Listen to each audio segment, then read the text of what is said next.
নমস্কার। আজকে যে বিষয় নিয়ে কথা বলবো সেটা হলো ঊনবিংশ শতাব্দীর যানবাহন এর দ্বিতীয় অংশ, অর্থাৎ দ্বিতীয় পর্বে ঊনবিংশ শতাব্দীর দ্বিতীয় পর্বে কি কি যান দেখা গিয়েছিল সেইগুলো। এখানে সংক্ষেপে বলে রাখি যে 19 শতকের প্রথম ভাগে যে যানগুলোর কথা বলেছিলাম, যেমন ঘোড়ার গাড়ি বা গরুর গাড়ি বা পালকি, হ্যাঁ, এই যে যানগুলো, এমনকি ডুলি আর কিছুই নয়। ডুলি হচ্ছে একটা বড়, সেকালে এই ত্রিপল হতুনি, মানে প্লাস্টিকের জিনিস হতুনি, একটা বড় চটকে তার 4টে কোণকে একটা বাঁশের সঙ্গে বাঁধা, একটা বাঁশের দুটো দিকে বাঁধা, বাঁধলে একটা দোলার মতো হয়, তাতে চেপে লোক যেত। এইটাকে বলে ডুলি। হ্যাঁ, তো লোক, গরিব মানুষ এই ডুলি খুব ব্যবহার করতো। তো এই যে যানগুলোর কথা যা বলেছিল, এগুলো পরের অংশে, অর্থাৎ ঊনবিংশ শতাব্দীর দ্বিতীয় পর্বতেও ছিল, তৃতীয়ার্ধেও ছিল, কিন্তু দ্বিতীয়ার্ধে কিছু নতুন সংযোজন হয়। কি সেইগুলো? সংযোজনগুলো হচ্ছে এইরকম, অর্থাৎ প্রথম পর্বে এমন কিছু ঘটনা ঘটে যার জন্য দ্বিতীয় পর্বে আসে ব্যাপারগুলো। যেমন একটা যুগকে বলা যেতে পারে ঘোড়ার যুগ, অর্থাৎ 1830 থেকে প্রায় 1900 পর্যন্ত এই সময়টাকে ঘোড়ার যুগ বলা যেতে পারে। আমাদের দেশের রাজা মহারাজারা ঘোড়া ব্যবহার করতেন যুদ্ধক্ষেত্রে।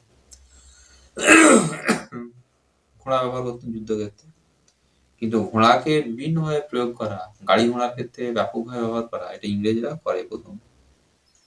তারা ঘোড়াকে ব্যবহার করতে শুরু করে। যেমন একটা গল্প আছে যে কলকাতায় একবার পালকি বাহকেরা তারা ধর্মঘট ডাকে, বলে তাদের ভাড়া বাড়াতে হবে। তো কলকাতার যারা নাগরিক, যারা পালকি ব্যবহার করতো, তারা ব্রিটিশ সরকারের কাছে আবেদন করে যে এইরকম ভাবে পালকি ভাড়া বাড়ানো যাবে না, এতে করে তাদের উপর চাপ পড়বে। তখন ব্রিটিশ সরকার বা ইংরেজ সরকার পালকি বাহকের সঙ্গে যোগাযোগ করে বলে যে ধর্মঘট তাদের তুলে নিতে হবে, এই ধরনের কাজ করা যাবে না লোকের অসুবিধে করে। এবং ইংরেজ সরকার হিসেব করে দেখিয়ে দেয় তাদের লাভ ঠিকই থাকে, তারপরেও তারা এইভাবে অন্যায্যভাবে ভাড়া বাড়াতে পারবে না। এরপর সরকার পালকি বাহকদের এক ধরনের ব্যাচ পড়াতে চায়, এক ধরনের কার্ড দিতে চায়, কিন্তু তারা সেটা নিতে অস্বীকার করে, বলে তাদের জাত যাবে। এইরকম অবস্থা বেশ কিছুদিন থাকে।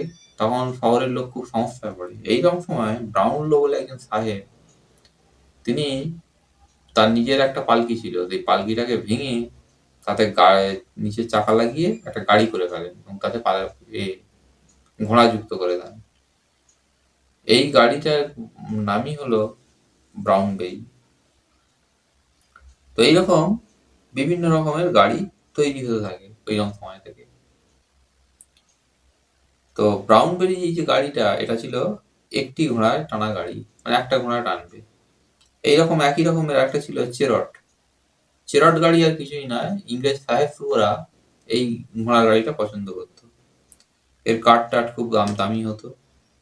এই গাড়ির একটা অংশ, মানে এই গাড়িতে ঘোড়া চালক যে সেও থাকতো শহীদ, আবার কচুয়ান যে সেও থাকতো। এইরকম এই গাড়িতে অন্য কেউ উঠতো না। আবার পালকি গাড়ি ছিল, পালকিটাকে ভেঙে তৈরি করা হয়, চাকা লাগানো, দুটো ঘোড়ায় টানছে। তারপরে কেরাঞ্চি গাড়ি মানে যে গাড়িতে করে ওই লোক অফিসে যাবে তাকে বলে কেরাঞ্চি গাড়ি। ফিটন গাড়ি, মাথা খোলা, এইরকম গাড়িকে বলে ফিটন গাড়ি। এছাড়া ছিল ছ্যাগড়া গাড়ি, এরও মাথা খোলা হয়। ভিক্টোরিয়া, মাথার দুদিক গোটানো যায়, এইরকম গাড়ি। এই গাড়িগুলোর নামগুলো শুনলে মনে হবে বোধহয় এগুলো যান্ত্রিক, কিন্তু না, এগুলো সবই ঘোড়ায় টানা গাড়ি ছিল। তো সেই কালটা এমন ছিল, এই ঘোড়ায় টানা গাড়ির কথা বলতে গেলেই বলতে হয় বাসের কথা। আজকে যেসব আমরা বাস দেখি, এইরকম বাসগুলো এখন দেখা যায়, দামি দামি বাস। কিন্তু প্রথম যুগের যে বাস কলকাতায় চালু হয়, কলকাতা হতে পারে, দিল্লি হতে পারে, চেন্নাই হতে পারে, সব জায়গায় চালু হয় যে বাস, সেই বাস হতো ঘোড়ায় টানা। এই যে ছবিটা, এইরকম ঠিক দেখতে ছিল সেই বাস, যেখানে দেখা যাচ্ছে 3টে ঘোড়া বাসটাকে টানছে। এই বাসের গায়ে লেখা আছে অমনি বাস। এটা ভারতের ছবি নয়, এটা বিদেশের ছবি। কিন্তু যে বাসটা চালু হয়েছিল সেটা ছিল এইরকমই বাস। এইরকম বাস কলকাতায় চালু হয় 1830 সালে। এই বাসের ভেতরে 25টার মতো সিট থাকতো এবং এর ভাড়াগুলো হতো এইরকম যে ওই যেমন গত পর্বে বলেছিলাম বা গত ভিডিওতে বলেছিলাম যে 6 আনা 1.5 মাইলের জন্য ঠিক এইরকম গোছের ভাড়া হতো যে এই 1.5 কিলোমিটার জন্য 6 পয়সা, তো 1 মাইলের জন্য হ্যাঁ 1 আনা এইরকম। এবার প্রতি মাইল বাড়লে সেখানে ভাড়াটা বেড়ে হতো আরো 1 আনা, অর্ধাংশ হলে আরো 1 আনা, এইরকম ভাবে বাড়তো জিনিসটা। তা আজ আধুনিক ভাষায় বললে 1.5 কিলোমিটারের জন্য 6 পয়সা, তাহলে পরের অংশের জন্য আবার এইরকম একইভাবে 6 পয়সা বাড়বে, 12 পয়সা এইরকম ভাড়া হতো। তো এই হচ্ছে যে গাড়ি, যে বাসের কথা হচ্ছে এই বাস 1830 থেকে চালু হয় কলকাতায়, ঘোড়ায় টানা বাস। বাসটা ঘোড়ায় টানছে, চাকা লাগানো আছে কিন্তু ঘোড়ায় টানছে বাসটা। তো এরকম চললো, এই বাস চলেছে প্রায় 1902-3 এরকম সময় পর্যন্ত, ঘোড়ায় টানা বাস। এবার ইঞ্জিন লাগানো বাস, আজকের বাসগুলো হচ্ছে ইঞ্জিন লাগানো বাস। ইঞ্জিন লাগানো বাস তাহলে কবে এলো?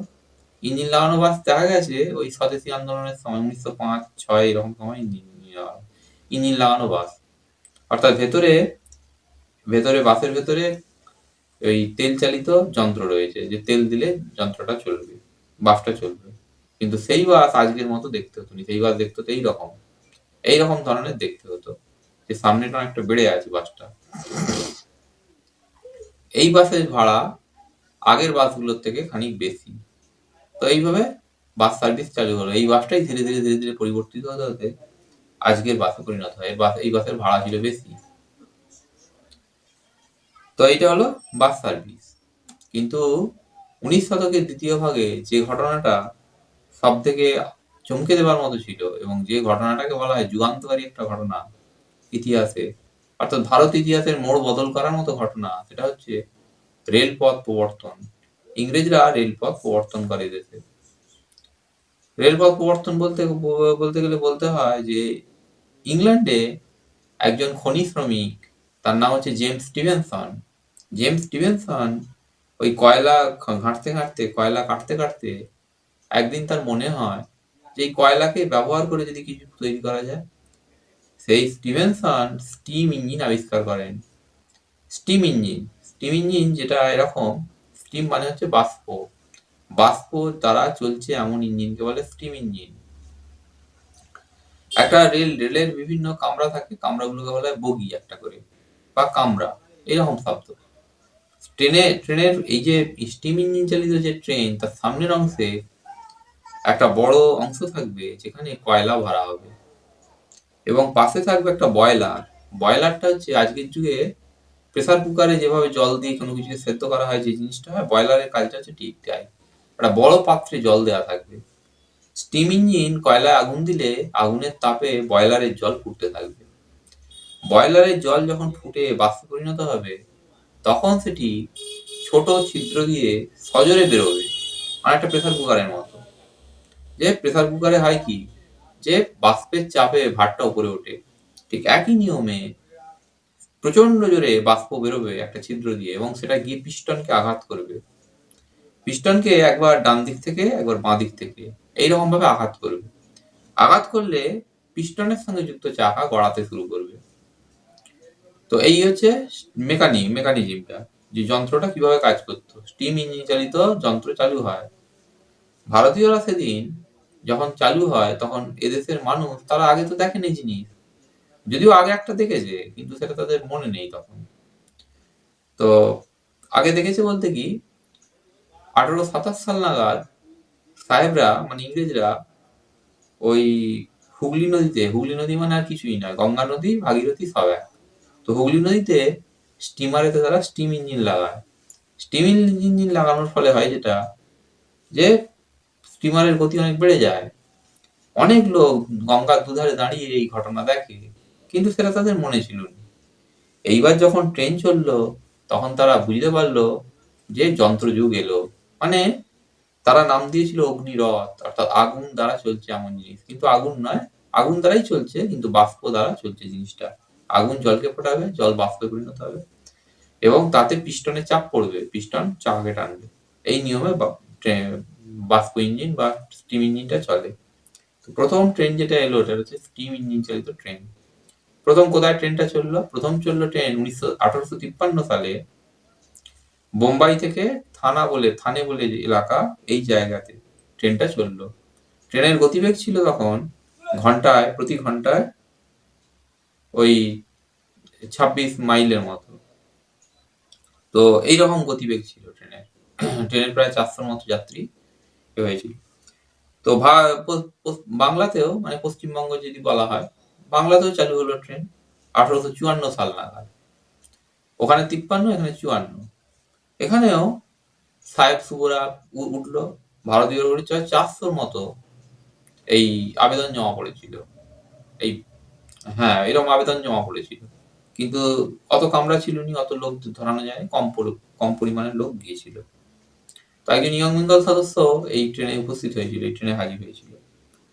তো এইরকম ঘটনা ঘটে। তো এই ট্রেনের যিনি ইঞ্জিনিয়ার যারা চালিয়েছিল, তাদের মধ্যে সাহেব সুবও ছিল। সাহেবদের ব্যবহার ছিল অত্যন্ত পোলাইট বা অত্যন্ত নরম। সাহেবরা ব্যাখ্যা করে করে বলছিল কিভাবে জিনিসটা হচ্ছে, এবং কদিন চললে পরে ট্রেনটা যে ভালোভাবে চলবে সেটাও তারা বলে দেয়।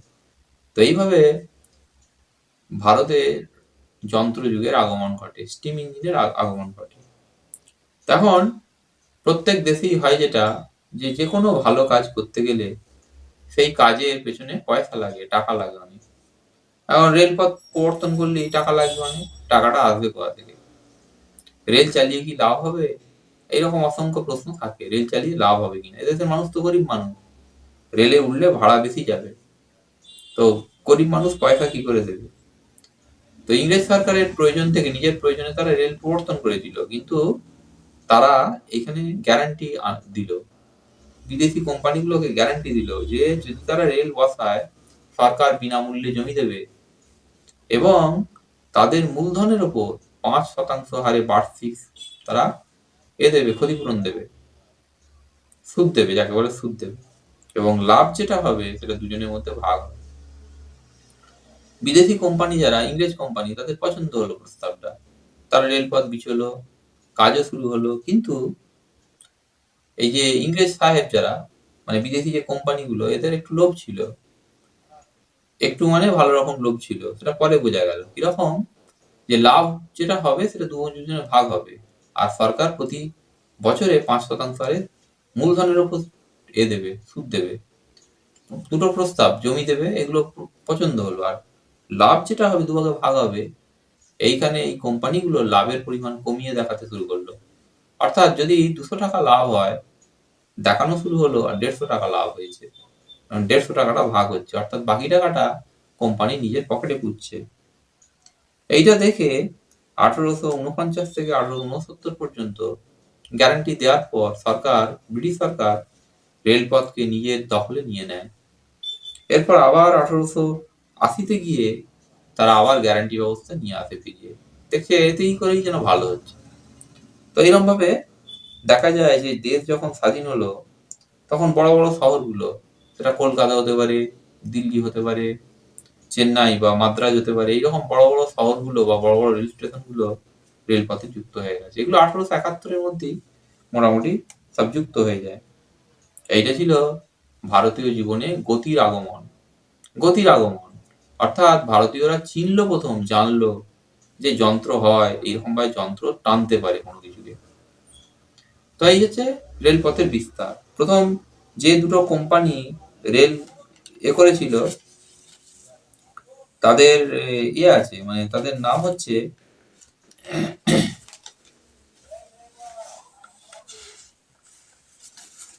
ইস্ট ইন্ডিয়ান রেলওয়ে, আর একটা হচ্ছে গ্রেট ইন্ডিয়ান পেনিনসুলার রেলওয়ে। এরা এই কাজগুলো করেছিল। তো এটা হচ্ছে গোটা ভারতের লোক জানলো রেল বলে একটা জিনিস, এবং রেলের মাধ্যমে লোক এবার যাতায়াত শুরু করলো। আগে ছিল ঘোড়ার গাড়িতে করে, ঘোড়ার গাড়ি দামি হয়ে যায়, গরুর গাড়িতে করে যেত, কখনো কখনো নৌকোয় করে যেত, তখন 6 মাস 7 মাস 8 মাস লেগে যেত। কিন্তু এবার যখন যাওয়া শুরু করলো, তারা রেলের মাধ্যমে যাওয়া শুরু করলো, রেলগাড়ির মাধ্যমে। তো এইটা হলো, এইটা হচ্ছে ভারতীয় জীবনে একটা বৈপ্লবিক ব্যাপার, যে এইটা হলো এটার ফলে লাভ ক্ষতির ব্যাপার ছিল ভারতীয়দের দিক থেকে। কিছুটা লাভ হলো, আবার ক্ষতিও হলো। যে যেখানে ইংরেজ সরকার যেতে পারতনি আগে, এখন রেলের মাধ্যমে সেখানে যেতে সক্ষম হলো। 1857 মহাবিদ্রোহের পর রেলপথ বিস্তার আরো দ্রুততার সঙ্গে হতে থাকে। কারণ বিদ্রোহীদের দমন করাটা একটা বড় উদ্দেশ্য ছিল এবং কাঁচা মাল সংগ্রহ করা শিল্প বিপ্লবের জন্য ইংল্যান্ডে এই রেলপথের মাধ্যমেই হয়। রেলের মাধ্যমে বিভিন্ন দ্রব্য, বিদেশি দ্রব্য মানে ইংল্যান্ডের জিনিস ভারতের বাজারে ছড়িয়ে পড়ে, গ্রামাঞ্চলে ছড়িয়ে যায়। লোক ইংল্যান্ডের জিনিস কিনতে শুরু করে। আর রেলপথ বিস্তারের যে টাকা, এই যে টাকা যেটার কথা এতক্ষণ হচ্ছিল, এই টাকাগুলো আসে ভারতীয়দের পকেট থেকে। অর্থাৎ ভারতকে শোষণ করেই বা ভারতীয়দের উপর ট্যাক্স ধার্য করেই এই রেলপথ তৈরি টাকাটা আসছিল। ইংরেজরা নিজেদের ঘর থেকে কোনো টাকা সেইভাবে দেয়নি। তো এইটা হচ্ছে রেলপথ বিস্তার। এইদিকে এই যে স্টিম ইঞ্জিন, এটা উঠে গেল 1925 সাল নাগাদ। দেখা গেল 19 শেষ হয়ে যাচ্ছে, 19 শতক শেষে 20 শতক চলে এলো, যে স্টিম ইঞ্জিনটাকে তুলে দেওয়ার ব্যাপার এলো, তুলে কারেন্ট দেওয়ার ব্যাপার এলো। কারেন্ট দিয়ে রেল চলবে, যেটা আধুনিক রেল কারেন্ট দিয়ে চলছে। তো কারেন্ট দিয়ে চালানো শুরু হলো। এইবার আসি আবার বাসে ফিরে যাই। তো 1905 পর্যন্ত ঘোড়ায় টানা বাস চললো। এরপরে যেটা হলো, বাসে মোটর যুক্ত হলো, মোটর চালিত বাস, আমি আগেই বলেছি। আচ্ছা, এইবারে হচ্ছে ট্যাক্সি গুলো কবে এলো? 1896 সাল নাগাদ ভারতে ওই ইন্টারনাল কম্বাস্টন ইঞ্জিন, যাকে বলে অন্তর্নিহিত দহনের ফলে তৈরি হওয়া শক্তি চালিত বাস, গাড়ি চলে আসে। কিন্তু সেটা দেখতে আধুনিক ট্যাক্সির মতো নয়, দেখতে অনেকটা এইরকম। এই জিনিসটা আসে, এটা আসে 1896 সাল নাগাদ। অন্যদিকে আরো কিছু বছর যেতে না যেতে এই আধুনিক যে ট্যাক্সি যেটাকে বলে, এইরকম ধরনের যান চলে আসে। কিন্তু এগুলোর কোনোটার প্রসার ছিল নি। ট্যাক্সি শহরের মধ্যে আটকে ছিল, বাস শহরের মধ্যে আটকে ছিল, কারণ এগুলোর প্রত্যেকটার ভাড়া বেশি। লোক অত বেশি টাকা দিয়ে উঠবে না, সেই কারণে এগুলো শহরের মধ্যে আটকে আছে। তো বাস সার্ভিস গ্রামাঞ্চলে শুরু করে, মানে শহরতলিতে নিয়ে আসা, এটা করে একজন মুসলমান ভদ্রলোক, তার নাম হচ্ছে সোভান। সে বাসকে গ্রামের সঙ্গে যুক্ত করার কথা ভাবে। তো এইগুলো হচ্ছে বাস নিয়ে যাওয়া হয়েছিল, এটা ব্রিটিশ আমলে, মানে 19 শতক শেষে, এগুলো 20 শতকে হচ্ছে। যে রেল যেটা বিস্তার লাভ করলো, হ্যাঁ, সেটার বড় অংশটাই 19 শতকে হয়ে গেল, বাকি অংশটাও 20 শতকে হলো। এবং 20 শতকে এসে দেখা গেল রেলে ইলেকট্রিফিকেশন হচ্ছে, অর্থাৎ ইলেকট্রিকের সাহায্যে রেল চলবে। এই একই রকম ভাবে বাসেতে যন্ত্র যুক্ত হচ্ছে, যন্ত্র চলবে। অর্থাৎ আধুনিক বাসের শুরুটা ওই সময় হয়েছে, 20 শতকের গোড়ার দিকেই। আর কি রইল, সাইকেলের কথা বলেছিলাম গত ভিডিওতে। সাইকেল, যাকে ভেলসিপড বা ভেলসিপেড বলা হতো, সেই সাইকেলটা ছিল কাঠের চাকা এবং প্যাডেল বলে কিছু ছিল নি, চেনও ছিল নি। রাস্তায় পা দিয়ে ধাক্কা দিলে, মানে পা দিয়ে চাপ দিলে তবে সাইকেলটা চলতো। সেইটাই 1887 সাল নাগাদ আধুনিক সাইকেলে পরিণত হলো। এই যে এই সাইকেলটা, এটা হচ্ছে আধুনিক সাইকেল, এই সাইকেলে পরিণত হলো। অর্থাৎ 19 শতকে মোটামুটি সব শুরু হয়ে যাচ্ছে, আধুনিক যুগ শুরু হচ্ছে এইভাবে। আর কি রইল, এবার আসছে বিমানের কথা। বিমান কিন্তু 19 শতকে নয়, এটা এসে গেল 20 শতকে। 20 শতকে বলতে কি, 1903 সাল নাগাদ যন্ত্রচালিত বিমান আমেরিকার আকাশে ওড়ে। এই বিমান আবিষ্কার করেন দু ভাই, এরা যমজ ভাই, অরিভিল রাইট আর উইলবার রাইট। তো সেই বিমান ভারতে এলো, আসতে 17 বছর লেগে গেল ভারতে এলো। একদিন হঠাৎ করেই কলকাতার লোক দেখলো যে ওই কলকাতার ওপর দিয়ে একটা বিমান উড়ে যাচ্ছে এবং সেটা দমদমে নামছে। তখন যে সময় কথা বলছি, সেই সময় দমদম হচ্ছে ঘাসে ভরা মাঠ। সেই বিমান নামলো, আবার বিমান উঠে চলেও গেল। তখন এইরকম রানওয়ে আজকের মতো এইসব ব্যাপারগুলো ছিল নি। রাত্রেবেলা বিমান নামলে সেই বিমানকে মশাল চিরা আলো দেখাতো বিমানটা ঠিকভাবে নামার জন্য, কারণ তখনও এরকম লাইট আসেনি এত। তো প্রযুক্তি এগিয়েছে একদিকে, অন্য দিকগুলো ততখানি এগোয়নি, ফলে এইরকম হচ্ছে বিমানটা নামছে কিন্তু তাকে আলো দেখাতে হচ্ছে, নাহলে বিমান ভুল করবে। তো এরকম একবার ভুলও হয়েছিল 1926 সাল নাগাদ। একবার হয়েছিল কি, দমদমে নামতে গিয়ে বিমান এই সাঁকরাইলে এসে পড়ে গিয়েছিল। বিমানের যে বিমানটা চালাচ্ছিল বৈমানিক, তার লাগেনি, কিন্তু বিমানটা ধ্বংস হয়ে গেল। এই সাঁকরাইল মানে হাওড়া জেলার সাঁকরাইলের কথা বলছি। এই সাঁকরাইলে এসে পড়ে যায় বিমান। তো এইরকম চলছিল। 1930 সাল নাগাদ আধুনিক ব্যবস্থা রানওয়ে টানওয়ে সব তৈরি হয় এবং দ্বিতীয় বিশ্বযুদ্ধের সময় বিমানবন্দরটাকে আরো নতুন করে সাজানো হয়। 1829 সাল নাগাদ ব্রিটিশ এয়ারওয়েজ স্থায়ীভাবে বিমান সার্ভিস চালু করে, অর্থাৎ লোক উঠবে অন্য দেশে যাবে, এইরকম ব্যাপারটা চালু হয়। এই সময় বলি অনেক দেশীয় রাজ্য তারা বিমান পুষত, মানে বিমান রাখতো, বিমানে করে যেত। যেমন কাশ্মীরের সঙ্গে ভারতের 1947 সালের কথা বলছি, কাশ্মীরের সঙ্গে ভারতের কোনো সরাসরি যোগাযোগের রাস্তা ছিল নি, ওই বিমানের সাহায্যে যোগাযোগ হতো।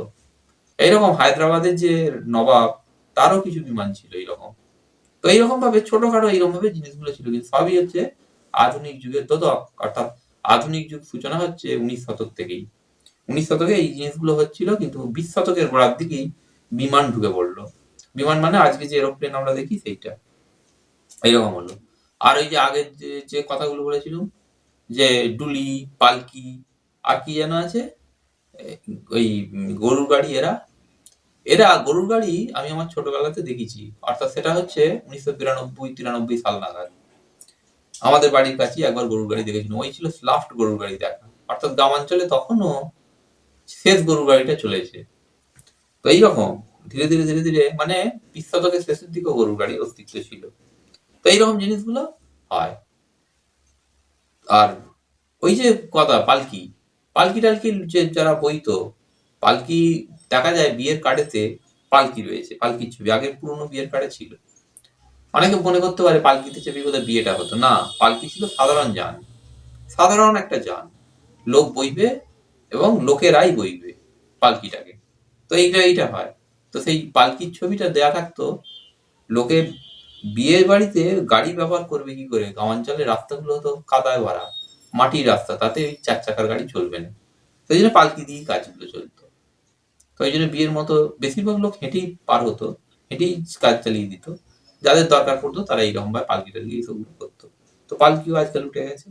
আর পুরনো যে নতুন যে জিনিসগুলো এলো, এরোপ্লেন, রেলগাড়ি বা ট্রেন বা আরো যে সবগুলো রয়েছে, বাস টাস, এইগুলো চলতে শুরু করলো। এইবার বলি 19 শতকেই যখন কিনা 18 শতাব্দী সালে যখন কিনা আধুনিক সাইকেল তৈরি হয়ে গেল, তখন কলকাতা শহরে বা বিভিন্ন জায়গাতে সাইকেলের ক্লাব তৈরি হলো, সাইকেলের দোকান তৈরি হলো, সাইকেল চালানো শেখানোর লোক তৈরি হলো। এগুলো সবই হচ্ছে 19 শতকে। আর অথবা এইরকম জিনিসটা হলো 20 শতকে সাইকেল আরো প্রসারিত হলো, এইরকম হলো। এবং এই রিক্সাও চলে এলো 19 শতকে। আজ রিক্সা সার্ভিসও প্রায় উঠে গেছে। আর একটা জানের কথা বলি, ট্রাম। প্রথম যুগে ট্রাম সাহেবরা যখন চালু করে ট্রাম, ওই 1870-এর কাছাকাছি, 72-এর কাছাকাছি গিয়ে ট্রাম চালু হয় শহরে। এই ট্রামও প্রথম দিকে ঘোড়ায় টানতো, ঘোড়ায় টানা ট্রাম। 1902 সাল নাগাদ এতে ইলেকট্রিফিকেশন হয়, অর্থাৎ ইলেকট্রিকে চালানোর কথা আসে। এইরকম মানে 20 শতক চলে আসে যখন ইলেকট্রিক লাগানো হচ্ছে বা ব্যাপার আসছে। একবার মাঝখানে স্টিম ইঞ্জিন দিয়ে চালানোর কথা হয়েছিল, কিন্তু স্টিম ইঞ্জিন সফল হয়।